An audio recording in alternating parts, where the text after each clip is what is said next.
So hello and welcome from a very sunny UK. So I'm very happy about that. This is Claudine and thank you so much for listening to this IGTV video. And what I wanted to discuss is the Instagram updates because I've been on a couple of calls to people who follow me. I probably reached out to some of you just to have a call. I do this regularly. I do this with my LinkedIn followers and with my Instagram followers, and it's been great just having really great conversations and learning a lot from different people, and not necessarily having an agenda. Sometimes people say, hey, what products do you have? And sometimes we just share about their careers because I am in a very similar niche to a lot of you. But I was speaking to quite a few of my followers. Well, not a few, it's probably about 3 this week. I can't do it all the time.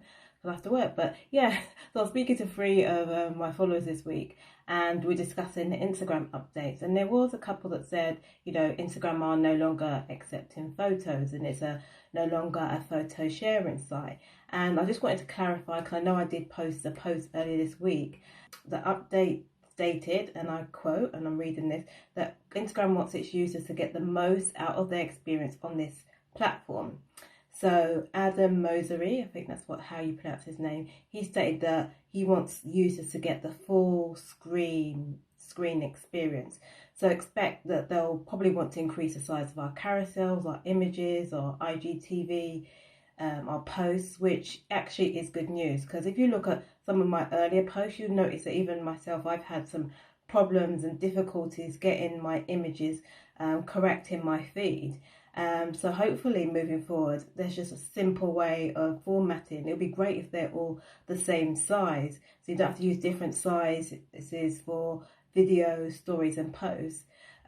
Getting the size and format of your posts it's very easy if you use Canva, because they've already created templates which are in the correct size. So if you want to learn how to use Canva, or you want to learn a bit more about Canva, then you can have a look at my bio, because I have a product partnership with them. So you can actually click on that link and have a look at Canva if you're not using it. So it's a great tool to use, especially if you want to get more into content creation. Because moving forward, one of the announcements that they made is that Instagram and Facebook actually want to give about $1 billion to content creators. So it is a really good time to kind of get into content creation. So if you Google that, you see there was an announcement last week. So that's great news. So moving forward, Instagram wants us to have a full screen experience, probably similar to like that whole HD. And they do want us to incorporate more video in that process, but it doesn't mean that that is the only content that we can use. And I, for one, I can't be on Instagram all day viewing videos. I appreciate the diversity of the content on this platform. But as you can imagine, Instagram wants to compete and have a larger market share against their competitors such as YouTube, Netflix, Snapchat, TikTok. So they want to give their users the best experience, and that is most probably one of the reasons why they stated that they want to give content creators a share of that $1 billion. And they probably will move towards a model similar to YouTube, because people do get paid through advertising and other mediums for creating content, even if you have a very small following. So as a business owner, if you are creating the content or video content on Instagram, it's a great idea if you do repurpose that onto YouTube. And that's something that I haven't exploited, but it's only me. Obviously I did say it, in terms of my professional, that I do have a team, but I mean, it's only me who is scripting and actually on screen. So it does take a lot of time, but that's something that I want to get into.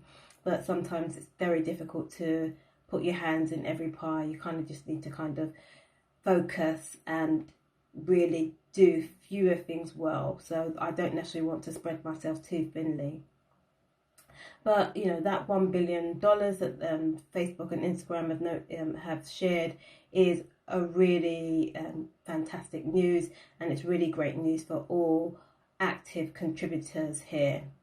As part of the updates that they've shared, they're also prioritizing shopping and messaging.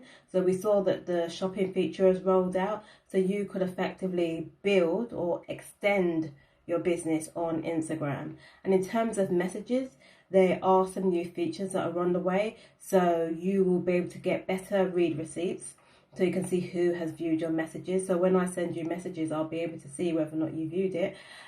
We can send voice messages at the moment, but they're also rolling out video messaging. So that's also very positive, because it's a great way of connecting and building trust on this platform, because similar to you, I'm sure you have a lot of global followers, so it's nice just to connect with people. But I do feel to a certain extent we have to show up and show our faces a lot more and be very visible, and that's positive. But it also means that, you know, for instance, in my case, I have to really stock up on my Fenty makeup, and you know, but as you can see, that doesn't necessarily bother me all the time. But you know, you might see me pop up with some makeup and, you know, looking a bit better. I do believe that you should always put your best foot forward, but I also believe that you can just be yourself and you don't have to worry about that. So that's why I show up like this. And now I also shared earlier in the week that our content will have a longer lifespan, which is really great.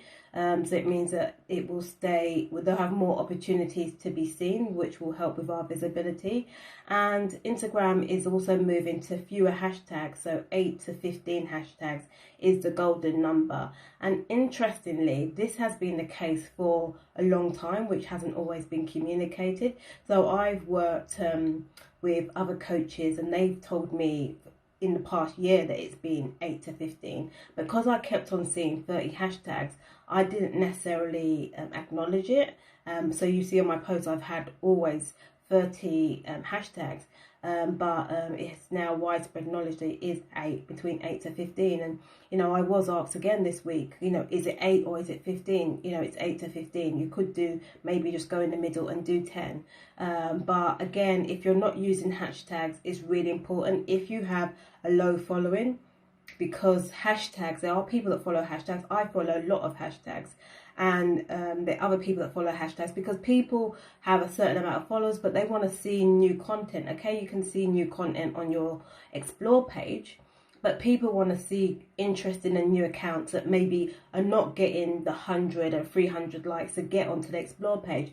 So it's really important that you add hashtags to your content, and especially ones that are maybe location specific or even niche specific, so that you're getting in front of your ideal followers. And I find that I don't necessarily generate loads of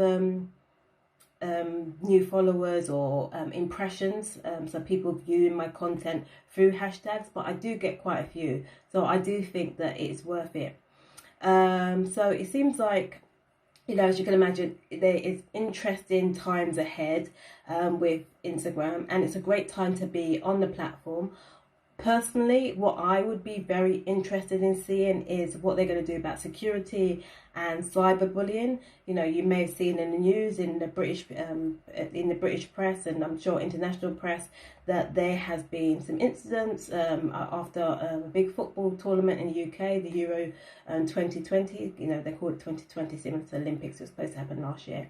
But yeah, there was some incidents where black footballers were receiving online abuse and abusive DMs and messages on their pages. And as we can see, you don't necessarily have to just focus on that incident. There is a major problem with cyberbullying, trolls and bots, and it's just horrible sometimes when you go on certain pages, because they're always there. So hopefully Instagram and Facebook are going to give some more time and commitment to actually sorting that out, just to make that a better experience, so we get the full experience of kind of the HD video experience. But it'd be great if we can get a more pleasant experience online, and if they can work and kind of role model the way, it would be great to do that. So let's hope that they can get rid of all those bot accounts and trollers.